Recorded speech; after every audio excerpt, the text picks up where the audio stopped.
December 4న Hyderabad లోని అన్నపూర్ణ స్టూడియోలో చైతు శోభిత పెళ్లి వివాహం చాలా సింపుల్ గా చేస్తున్నట్లుగా తెలిపిన నాగ్ ఈ పెళ్లి వేడుకకు 300 మందిని మాత్రమే ఆహ్వానించాలని నిర్ణయం. స్టూడియోలో వేసిన అందమైన సెట్ లో వివాహ వేడుక. నటుడు అక్కినేని నాగ చైతన్య, నటి శోభిత ధూళిపాళ్ల త్వరలోని వివాహ బంధంతో ఒక్కటి కాబోతున్న విషయం తెలిసిందే. వచ్చే నెల 4వ తేదీన హైదరాబాద్ లోని అన్నపూర్ణ స్టూడియోలో ఈ జంట వివాహ బంధంతో ఒకటి కాబోతోంది. ఇప్పటికే పెళ్లి పనులు జోరందుకున్నాయి. ఇక ఈ పెళ్లి వేడుక గురించి నాగార్జున తాజాగా ఆసక్తికర అప్డేట్ ఇచ్చారు. వివాహం చాలా సింపుల్ గా చేస్తున్నట్లుగా తెలిపారు. చైతు కోరిక మేరకు కుటుంబ సభ్యులు, స్నేహితులు, సినీ ప్రముఖులు మొత్తం 300 మందిని మాత్రమే ఈ వివాహ వేడుకకు ఆహ్వానించాలని నిర్ణయించుకున్నట్లు చెప్పారు.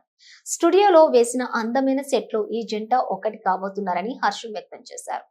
పెళ్లి పనులు కూడా వారిద్దరే దగ్గరుండి చూసుకుంటున్నట్లుగా తెలిపారు.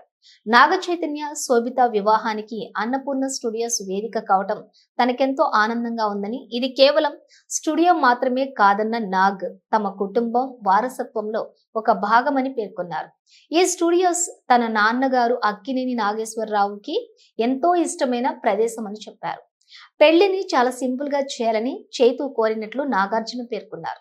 సాంప్రదాయ తెలుగు పద్ధతిలో పెళ్లి చేస్తున్నట్లు చెప్పుకొచ్చారు. ఇక పెళ్లి తర్వాత జరిగే రిసెప్షన్ కు సంబంధించిన వివరాలు అతి త్వరలోనే తెలియజేస్తామని నాగార్జున పేర్కొన్నారు.